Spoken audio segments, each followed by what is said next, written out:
It all began when the Winters family moved to their new home in the small, secluded town of Ravenwood. The house, a grand Victorian mansion with ivy-covered walls and creaky wooden floors, stood on the outskirts of town, surrounded by dense, dark woods. It was the perfect place for a fresh start, or so they thought. Lavra Winters, a writer struggling with her latest novel, hoped the isolation would spark her creativity.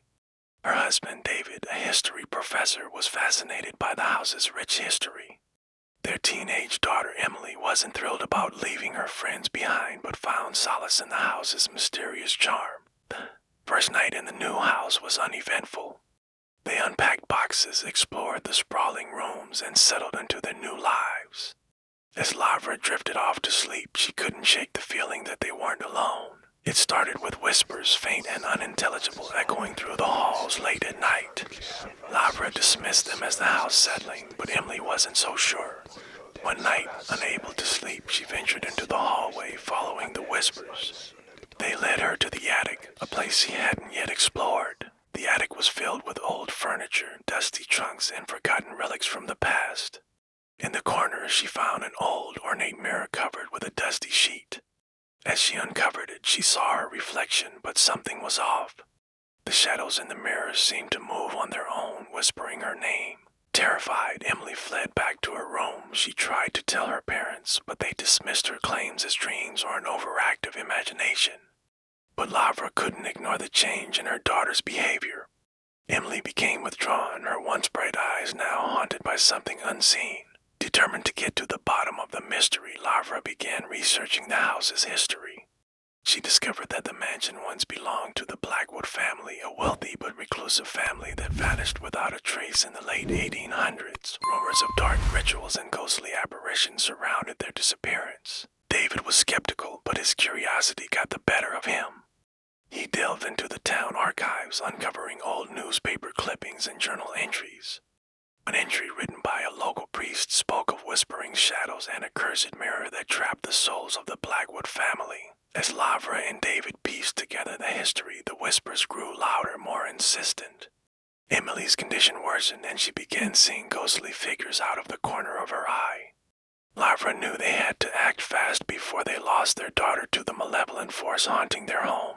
Desperate, Lavra reached out to Father O'Malley, the town's priest, who was familiar with the house's dark history. He agreed to help, bringing with him an old tome filled with rituals to banish evil spirits. Together, they devised a plan to confront the malevolent force and free the trapped souls. As night fell, the Winters family and Father O'Malley gathered in the attic. The air was thick with tension as they prepared the ritual. Candles flickered, casting eerie shadows on the walls. Emily stood in front of the mirror, her reflection distorted and twisted. Father O'Malley began chanting, his voice steady and strong. Lavra and David held hands, their eyes fixed on their daughter. Whispers grew louder, deafening as the shadows in the mirror writhed and twisted. Emily's eyes rolled back in her head, and she began speaking in a voice not her own. "You cannot banish us," the voice hissed. "We are bound to this place, to this mirror. We will never leave." Undeterred, Father O'Malley continued the ritual, his voice rising above the cacophony of whispers. Mirror's surface rippled like water, and the ghostly figures emerged, their faces contorted with anger and pain. "Go back to the darkness from whence you came," Father O'Malley commanded. "Release this child and let her be free." With a final ear-piercing scream, the shadows were sucked back into the mirror, which shattered into 1,000 pieces. The room fell silent, the oppressive weight lifted. Emily collapsed into her mother's arms, exhausted but free. The Winters family left Ravenwood soon after, unable to stay in the house that had nearly claimed their daughter.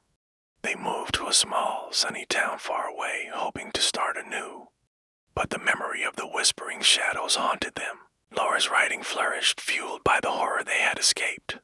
David continued his research, now with a deeper understanding of the supernatural. Emily, though scarred by the experience, found strength in her survival, determined to live her life to the fullest. Years later, the mansion in Ravenwood stood empty, its dark history forgotten by the town.